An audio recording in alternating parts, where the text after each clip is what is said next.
பிரிண்டட்ஸ் நேயர்களுக்கு வணக்கம். திரையரங்குகளில் தேமுதிகவை கேலி கிண்டல் செய்த தாவேகாவினர், தியேட்டரை முற்றுகையிட்ட தேமுதிகவினர்,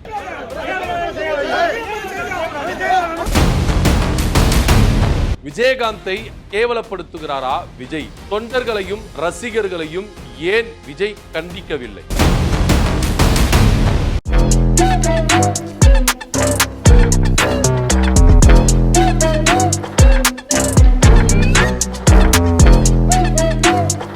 ஜனநாயகன் படம் வெளிவந்து ரசிகர்களாலும் தொண்டர்களாலும் இது ஒரு சில தாவேகாவினர் அமைச்சர்களாலும் இல்ல மாவட்ட செயலாளர்களாலும் எல்லாராலும் இந்த படம் தூக்கி கொண்டாடப்படுகிறது. ஒரு பக்கம் ஜனநாயகம் வெற்றி அடைந்தது அப்படின்னு சொன்னாலும் இன்னொரு பக்கம் ஜனநாயகம் இங்க கேள்விக்குறி ஆயிட்டு இருக்கு தமிழ்நாட்டுக்குள்ள அப்படின்றத பார்க்கணும். எனக்கு பணம் முக்கியமா ஜனம் முக்கியமா அப்படின்னா ஜனம்தான் முக்கியம் அப்படின்னு மேடைகளில் மட்டும் வீரவசனம் பேசிக்கொள்ளுகிற விஜய் அவர்கள் பொதுவெளியில நேரடியா ஜனத்துக்காக இவர் குரல் கொடுக்கிறாரா அப்படின்னா கிடையாது.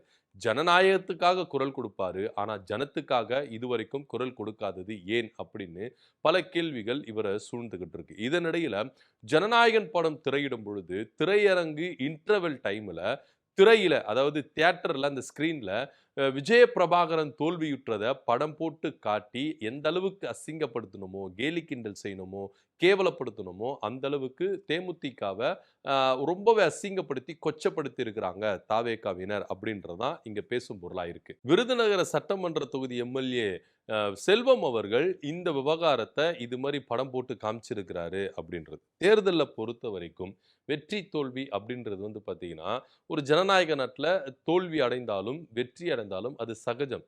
ஏன்னா ரெண்டு கட்சிகளும் போட்டியிடும் பொழுது மக்கள் கிட்ட வாக்குறுதிகளை கொடுப்பாங்க. இது மக்கள் யாரை தேர்ந்தெடுக்கிறாங்க அப்படின்றது தான் இங்க பார்க்க வேண்டிய ஒரு விஷயமா இருக்கு. மக்கள் தேர்ந்தெடுத்தாங்க அப்படின்னு சொல்லிட்டு நான் எம்எல்ஏ ஆயிட்டேன் அப்படின்ற ஒரு மமதை இருக்குல்ல, அந்த ஆணவம் இருக்குல்ல, இந்த ஆணவத்தினுடைய உச்சம் தான் எம்எல்ஏ செல்வம் அவர்கள் தியேட்டர்ல இது மாதிரி வந்து செயல்பட்டது. இது எந்த அளவுக்கு ஒரு கீழ்த்தனமான அரசியல், எந்த அளவுக்கு இது வந்து கொச்சைப்படுத்துகிற அரசியல் அப்படின்னு தேமுதிகவினர் இங்க வந்து என்ன பண்றாங்கன்னா கேள்விகளை முன்வைக்கிறாங்க. குறிப்பா விஜய பிரபாகரன் அவர்கள் தோல்வி அடைஞ்சதை அந்த ஸ்கிரீன்ல போட்டிருக்காங்க. அதாவது வாக்கு எண்ணிக்கை நடந்ததுல, கவுண்டிங் நடந்ததுல, அதுல விஜய பிரபாகரன் அவர்கள் தோல்வி அடைந்தார் அப்படின்ற ஒரு ஃபிளாஷ் நியூஸ் வந்தது. எல்லா செய்தி நியூஸ்ல வந்தது.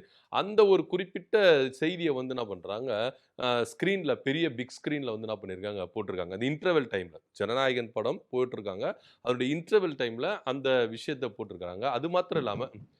அது மாத்திரம் இல்லாம எம்எல்ஏ செல்வம் அவர்கள் தாவேகா தேர்தல் பிரச்சாரங்களை ஈடுபட்டதும் வெற்றியடைந்து நன்றி சொன்னதும் இது எல்லாத்தையும் போட்டிருக்கிறாங்க. இது எந்த அளவுக்கு ஒரு கீழ்த்தனமான அரசியல், எந்த அளவுக்கு ஒரு கேவலமான அரசியலை தாவேகாவினர் முன்னெடுத்து இருக்கிறாங்க அப்படி. உங்களுக்கு இன்னைக்கு ஆட்சி அதிகாரம் உங்க கிட்ட இருக்குதுன்னு சொல்லிட்டு ஒரு மமதையில் ஆடுறீங்களே, இதெல்லாம் மக்கள் இன்னொரு விஷயம் நல்லா தெரிஞ்சுக்கணும். ஒவ்வொரு தொகுதியிலும் மக்கள் அந்த தொகுதி எம்எல்ஏ கேண்டிடேட்டை பார்த்து ஓட்டு போட்டாங்களான்னா கிடையவே கிடையாது. முகம் பார்த்து யாரும் ஓட்டு போடவே இல்லை.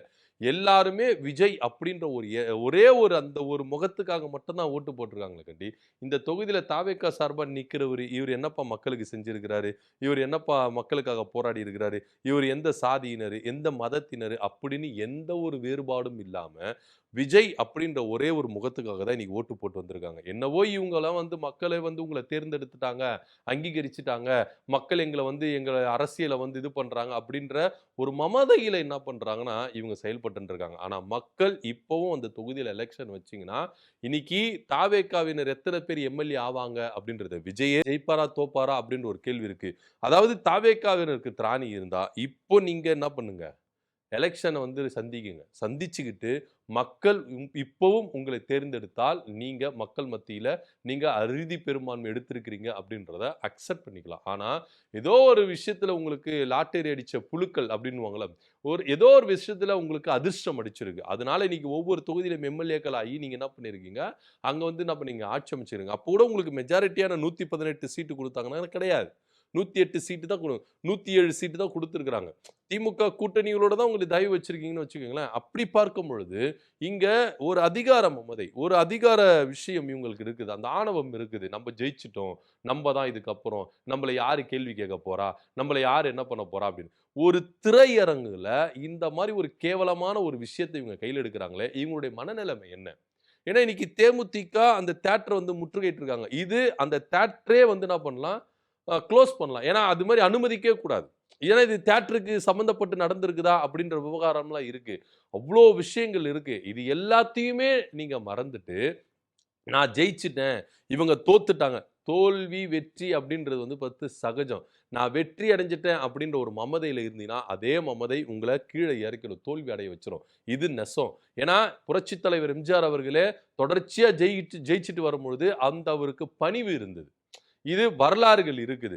அதுனால தான் எம்ஜிஆர் அவர்கள் பாடினாரு, பதவி வரும்போது பணிவு வரணும்னு. ஆனா இன்னைக்கு தாவேக்காவினர்கிட்ட அந்த பதவி வந்தபொழுது, பணிவு அவங்க கிட்ட இருக்குதா? அப்படின்னா கிடையவே கிடையாது. தாழ்ந்து போறவன், விட்டு குடுத்துட்டு போறவன் ஒருபோதும் கெட்டு போமாட்டாங்க ஐயா! அப்படின்னு பொதுவெளியில எல்லாருமே சொல்லுவாங்க. ஆனா இன்னைக்கு தாவேக்காவினர், எம்.எல்.ஏக்கள் பண்றது, அமைச்சர்கள் பண்றது, மாவட்ட செயலாளர் பண்றது, அதிகாரம் எங்க கிட்ட இருக்கு, எங்க ஆட்சி தான் இருக்கு அப்படின்னு. ஆனா இதுல வந்து பார்த்தீங்கன்னா, முதலமைச்சர் விஜய் அவர்கள் பொறுப்போடு செயல்பட்டு இருக்கிறாரா? அப்படின்னா. ஏன்னா, ஒரு நிர்வாகியா இருக்கட்டும், ஒரு எம்.எல்.ஏவா இருக்கட்டும், இல்ல ஒரு மாவட்ட செயலாளரா இருக்கட்டும், இப்படி தவறும் பட்சத்துல அதிரடியான நடவடிக்கை விஜய் அவர்கள் எடுத்திருந்தார்னா, அவங்கள தகுதி நீக்கம் செய்திருந்தாங்கன்னா, இன்னைக்கு மத்தவங்களுக்கு அது வந்து ஒரு அச்சுறுத்தலா இருந்திருக்கும். வேண்டாம்ப்பா நம்ம பார்த்து நடந்துக்கணும். விஜய் விஷயம் வேண்டாம்ப்பா நம்ம பார்த்து நடந்துக்கணும். நம்ம எதனா ஒரு விஷயத்துல தவறும் பட்சத்துல, தலைவர் வந்து நம்மள அதிரடியா நீக்கிடுவாரு. எம்.எல்.ஏ பதவிய புடுங்கிடுவாரு. மாவட்ட செயலாளர் பதவிய புடுங்கிடுவாரு அப்படின்னு ஒரு பயமும், அச்சமும் வரும். இத வளர்த்து விட்டது யாருன்னு நினைக்கிறீங்க? நீங்க மேடைக்கு மேடை வந்து மதுரையில மாநாடு போடும்போது, எங்க அண்ணன் விஜயகாந்த் அப்படி இப்படின்னு சொன்னீங்களே, எல்லாமே பண்ணீங்களே, உங்க அண்ணன் விஜயகாந்தே இன்னைக்கு கேவலப்படுத்துறாங்க, அசிங்கப்படுத்துறாங்க. ஆனா இன்னைக்கு இந்த விஜய் அவர்கள் என்ன பண்றாரு? பார்த்து ரசிச்சுக்கிட்டாரு. ஒரு எம்.எல்.ஏவ, ஒரு மாவட்ட செயலாளர் அதிரடியா விஜய் அவர்கள் நீக்கி இருந்தா, தவறும் பட்சத்துல, இவரு பதவியேற்கும் பொழுது சொன்னார்ல, "நம்ப ஆட்சி தான், நம்ப தான்" அப்படின்னு வாலெல்லாம் ஆட்டாதீங்க. வால சுருட்டிக்கிட்டு வரணும். அப்படி இல்லன்னா நான் ஆக்ஷன் தான், அதிரடி தான் அப்படி இப்படின்னு சொன்னாரு. ஆனா இதுவரைக்கும் ஒரு எம்.எல்.ஏ மேலயோ, இல்ல ஒரு அமைச்சர்கள் மேலயோ, இல்ல ஒரு மாவட்ட செயலாளர் மேலயோ, இவரு சரியான நடவடிக்கை எடுத்திருக்கிறாரா? அப்படின்னா கிடையவே கிடையாது. தூத்துக்குடியில அந்த பெண் விஜய் சரவணன் மேல ஏகப்பட்ட கம்ப்ளைண்ட் குடுத்தாங்க. ஆதாரத்த குடுத்தாங்க. ஆனாலும் விஜய் அவர்கள் அந்த எம்.எல்.ஏ மேல எந்தவித நடவடிக்கையும் எடுக்கவே கிடையாது. அதேபோல ராணிப்பேட்டை மாவட்டத்துல மாவட்ட செயலாளர் விஜய் மோகன் மேல ஒரு பெண்மணி கம்ப்ளைண்ட் குடுத்திருக்கிறாங்க. எல்லா எவிடன்ஸும் குடுத்திருக்காங்க. அவங்க மேல எதனா நடவடிக்கை எடுக்கவே இல்ல. அப்போ இன்னைக்கு தாவேக்காவுல என்ன யோசிக்கிறாங்க அப்படின்னா, நம்ம ஒரு எம்.எல்.ஏவா இருக்கிறோம். நம்ம ஒரு அமைச்சரா இருக்கிறோம். மாவட்ட செயலாளரா இருக்கிறோம். நம்ம தவறும் பட்சத்துல தலைமை நம்ம மேல நடவடிக்கை எடுக்க மாட்டாங்க. நமக்கு ஆதரவா தான் இருப்பாங்க. நம்ம தவறும் பட்சத்துல நம்மள வந்து கூப்பிட்டு கண்டிப்பாங்களே கண்டி நம்ம பதவிய பறிக்க மாட்டாங்க. அப்ப நம்ம ஈஸியா என்ன பண்ணலாம்? இருந்துறலாம். நீங்க விஜய் அவர்கள் ஒரு எம்.எல்.ஏ பதவி நீங்க பறிச்சிருந்தீங்கன்னா, இப்போ உதாரணத்துக்கு விஜய் சரவணன் பதவி நீங்க பறிச்சிருந்தீங்கன்னா, இது அப்போ மத்த எம்.எல்.ஏக்களுக்கெல்லாம் பார்த்தீங்கன்னா ஒரு பயம் வந்திருக்கும்.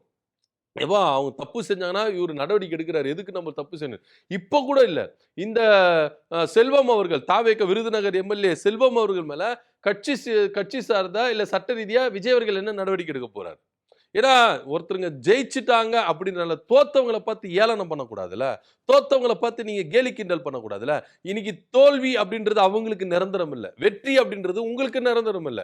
உங்க உங்க உங்க தலைவர் சொன்ன டயலாக் தான்.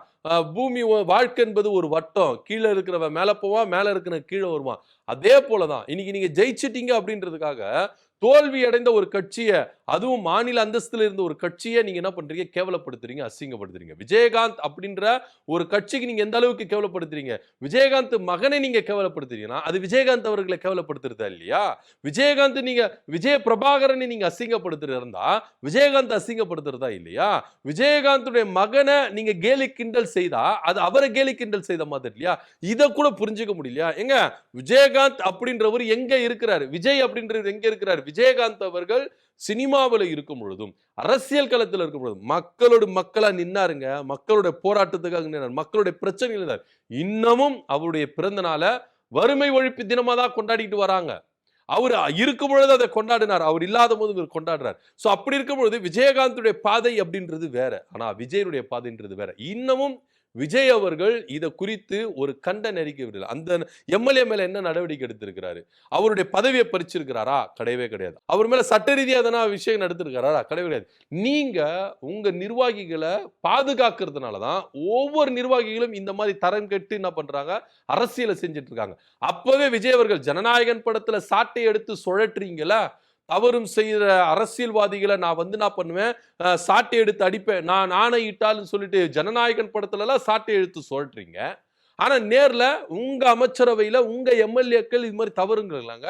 ஆனா நீங்க என்ன பண்றீங்க? சாட்டையை எடுக்க மாட்டேன்றீங்க. சாட்டைய ஒருவேளை வீட்டுல பூட்டி வச்சுட்டு வந்துட்டாரா என்னன்னு தெரியல. மறந்துட்டு வந்துட்டாரான்னு தெரியல. சாட்டை எடுத்து சுழட்டுங்க சார். சினிமாவுல மட்டும் தான் சாட்டை எடுத்து சுழட்டணும்னு கிடையாது. நேர்லயும் சாட்டை எடுத்து சுழட்டலாம். இன்னைக்கு உங்க ஆட்சி தான் நடக்குது. உங்க எம்எல்ஏக்கள் தான் இந்த மாதிரி தரம் கெட்ட அரசியலை செய்றாங்க. உங்க மாவட்ட செயலர் தான் பெண்களை பாலியல் வன்கொடுமை செய்றாங்க. சோ இது போல எம்எல்ஏக்கள் தவறும் பட்சத்துல உடனே விஜய் அவர்கள் என்ன பண்ணிருக்காரு? சாட்டை எடுத்து சுழட்டி இருக்கணும். அந்த எம்எல்ஏ ராஜினாமா பண்ண சொல்லுங்க. அவருடைய மாவட்ட செயலாளர் பதவிக்கு இது வார்னிங். ஒவ்வொரு எம்எல்ஏக்கும் ஒவ்வொரு அமைச்சர்களுக்கு இது வார்னிங். யாருன்னா இது மாதிரி தவறும் பட்சத்துல இது மாதிரி கேவலமா கீழ்த்தனமா இது ஒரு அதிகார மமதைங்க. மக்கள் பார்த்துக்கிட்டு இருக்கிறாங்க. இன்னைக்கு தேமுதிக தோத்துருச்சுன்னு சொல்லிட்டு நீங்க தியேட்டர்ல அதை கேலி கிண்டல் செய்றீங்களா? எத்தனை மக்கள் கூடி இருப்பாங்க. அப்போ நீங்க என்ன பண்றீங்க? இது எல்லாமே பார்க்குறாங்க. அது எந்த அளவுக்கு தவறு. அந்த எம்எல்ஏ அக்செப்ட் பண்ணிக்கிறாரு. அந்த தியேட்டர் ஓனர் அதை அக்செப்ட் பண்ணிக்கிறாரு. ஏன்னா இதெல்லாம் நீங்க யார திருப்திப்படுத்துறது நீங்க பாக்குறீங்க? படத்தை பாருங்க. படத்தை பார்த்துட்டு போங்க சார். விஜய் அவர்கள் படத்துல நடிக்கிற மாதிரி நேர்ல நடந்து கொள்றாரா? கிடையவே கிடையாது. படம் வேற, ரியல் வேற. சோ ரியல்ல அவர் இன்னும் சாட்டை எடுக்காம இருக்கிறார். ஆனா படத்துல சாட்டை எடுத்து என்ன பண்ணுவார்? அடிப்பார். ஆனா ரியல்ல தப்பு செஞ்சா அவங்க எம்எல்ஏக்களே, அவங்க அமைச்சர்களே, அவங்க மாவட்ட செயலாளர்களே தப்பு செஞ்சா சாட்டை எடுத்து சுழட்ட மாட்டார். ஏன்னா சாட்டை அவர் கையில கிடைக்கல. ஒருவேளை யாருன்னா வாங்கி கொடுங்கப்பா அப்படின்னு தான் நம்ம சொல்லணும். அப்பாவது யாருன்னா வாங்கி கொடுத்தாவது அவருக்கு என்ன பண்ணலாம்? சாட்டை எடுத்து சுழற்றாரா அப்படின்றத நம்ம பொறுத்து தான் பார்க்கணும். ஸோ தொடர்ச்சியா தாவேகாவில் இருக்கிற எம்எல்ஏக்களும் சரி, அமைச்சர்களும் சரி, மாவட்ட செயலாளரும் சரி, இந்த மாதிரி ஒரு அதிகார மமதையில இந்த மாதிரி விஷயங்களை செஞ்சுட்டு இருக்காங்க. விருதுநகர் தாவேகா எம்எல்ஏ செல்வம் அவர்கள் செய்தது ரொம்ப கீழ்த்தனமான அரசியல், ஒரு தரம் கெட்ட அரசியல் அப்படின்றதா பார்க்கணும். இன்னைக்கு தோத்துட்டாங்க அப்படின்னு சொல்லிட்டு விஜய பிரபாகரன் இந்த அளவுக்கு நீங்க கேவலப்படுத்துறீங்க. நாளைக்கே எலெக்ஷன் வந்தா நீங்க ஜெயிப்பீங்களா தோப்பீங்களா அப்படின்றது என்ன உத்தரவாதம்? எல்லா மக்களை பார்த்துக்கிட்டு இருக்கிறாங்க. இதை பத்தியோட கருத்து என்ன அப்படி கீழே கமெண்ட் பண்ணுங்க. நன்றி, வணக்கம்.